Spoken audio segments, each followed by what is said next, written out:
नमस्कार दोस्तों, स्वागत है आप सभी का नीलम डेली स्टोरी चैनल में एक नई कहानी के साथ। माँ बेटी के बीच जुड़े प्यार के तार वही समझ सकता है जिसने खुद इसे महसूस किया हो। मधु अपनी हर सांस आज माँ के साथ जी लेना चाहती थी, लेकिन वक्त कहाँ था। मधु जल्दी आ जा, माँ की हालत बहुत खराब है। वे बोल भी नहीं पा रही, बस चारों ओर बेचैनी से तुझे ढूंढ रही हैं। जैसे ही मधु के भाई यश ने उसको फोन पर बताया, उसके हाथों से फोन गिर गया। उधर भाई फोन पर हेलो हेलो बोले जा रहा था, पर मधु को तो कुछ होश नहीं। वह लगभग गिरने ही वाली थी कि बड़ी मुश्किल से दीवार के सहारे खुद को संभाल धम्म से सोफे पर बैठ गई। आंखों से अश्रुधारा बहने लगी। मन तो उसका कब का माँ के पास पहुंच चुका था, परंतु तन तन से तो अब भी वह यहीं थी, माँ से दूर। वह बेचैन हो रही थी कि कैसे फटाफट माँ के पास जाऊं, एक बार उन्हें अपने गले से लगा लूं, अपनी आंखों में भर लूं। मधु, क्या हुआ? सामान पैक करो, हमें तुरंत निकलना होगा। मधु के पति अशोक हड़बड़ी में कमरे में प्रवेश करते हुए बोले। पर मधु यहाँ हो तब ना। जब अशोक ने उसे झिझोड़ा तो वह वर्तमान में आई और अशोक के गले लगकर रो पड़ी। अशोक, माँ मुझे मुझे माँ के पास ले चलो। हाँ मधु, चिंता मत करो, तुम खुद को संभालो, हम चल रहे हैं, हिम्मत रखो, सफ़र बहुत लंबा है। और अशोक ने बड़ी मुश्किल से मधु व खुद के कपड़े बैग में रखे। गाड़ी नीचे खड़ी थी। अशोक और मधु गाड़ी में आकर बैठ गए। 14-15 घंटे का सफ़र है। कैसे कटेगा यह सफ़र? कहीं सफ़र के खत्म होने से पहले ही माँ मधु के मन में बुरे ख्याल आने लगे। नहीं माँ, प्लीज़, तुम मुझे छोड़कर नहीं जा सकती। आप तो हमेशा से धैर्य की मूर्ति रही हैं। माँ को अशोक बहुत पसंद थे। बस इस बात का मलाल था कि मधु शादी कर इतनी दूर दूसरे शहर चली जाएगी कि देखने को आंखें तरस जाएंगी।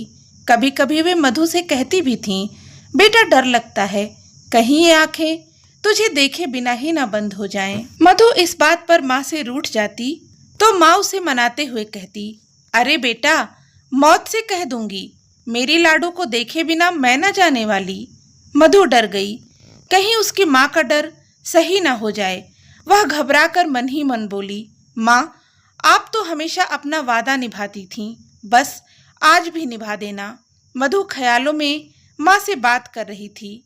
बचपन में मैं किसी काम में इतनी देर लगा दूं तो आराम से मेरा इंतजार करती, कभी तुझे गुस्सा करते नहीं देखा। आज भी याद है मुझे, जब तुम मुझे रोटी बनाना सिखा रही थीं।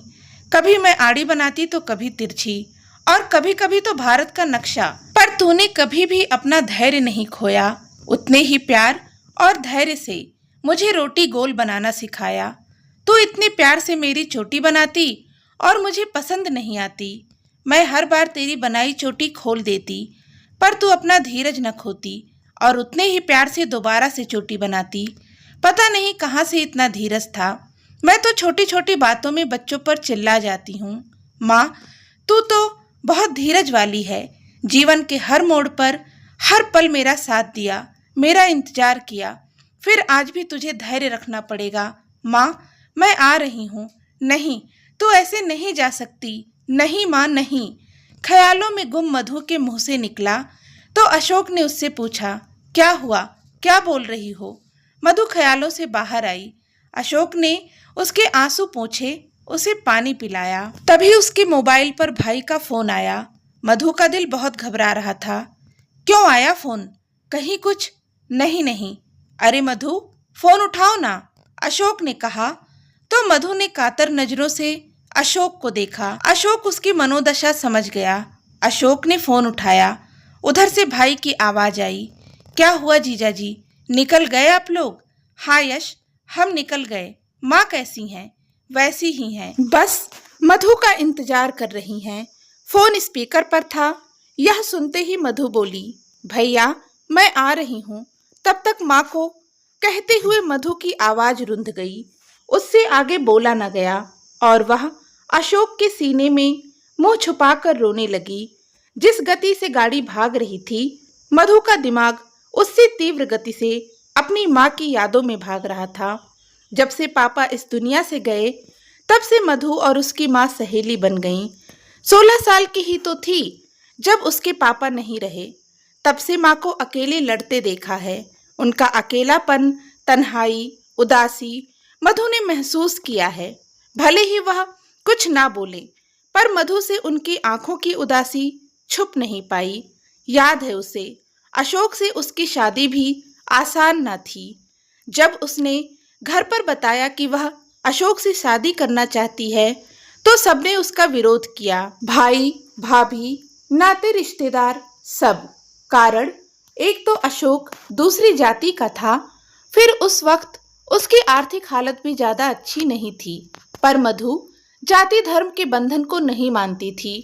वह यह जानती थी कि अशोक बहुत मेहनती और अपनी धुन का पक्का है और एक दिन वह खुद को साबित करके ही रहेगा। पर जब कोई उसकी बात नहीं मान रहा तो वह माँ ही थी, जिन्हें न सिर्फ अपनी बेटी पर बल्कि अशोक पर भी भरोसा था।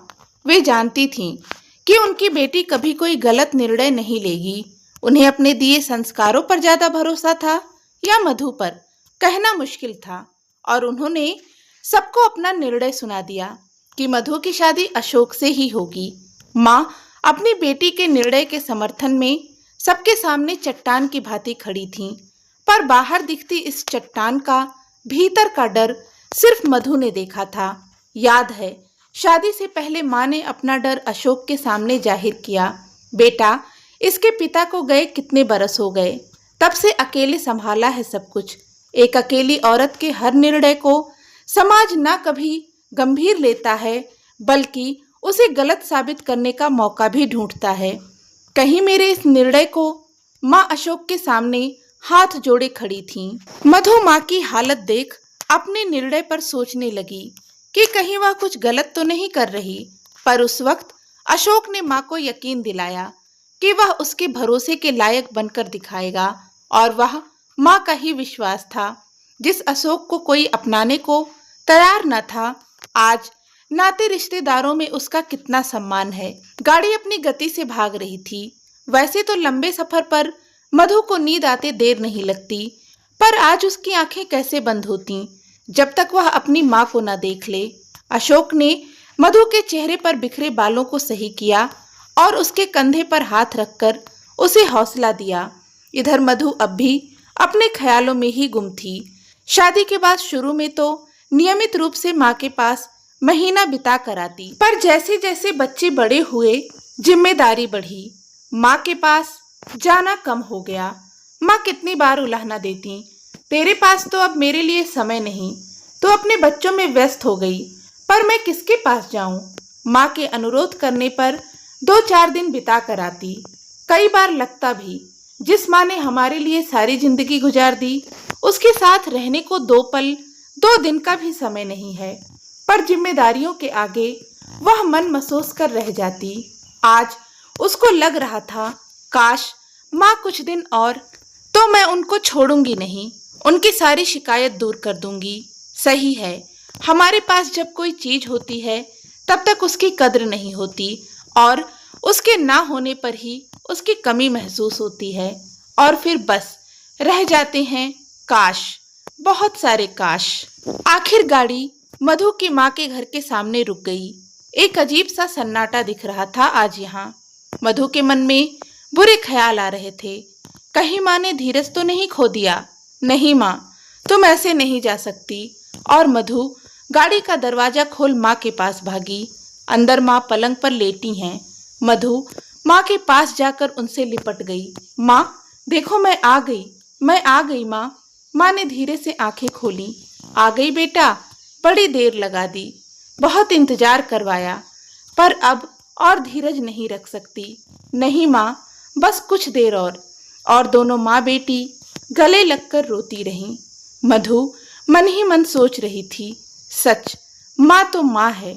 आज भी उन्होंने अपनी बेटी के लिए आखिर धीरज रख ही लिया, पर आखिर कब तक। दोस्तों, आज की इस कहानी के विषय में अपने विचार हमें कमेंट करके जरूर बताएं। कहानी पसंद आई हो तो प्लीज़ इसे लाइक करें, शेयर करें और चैनल को भी सब्सक्राइब कर लें। धन्यवाद।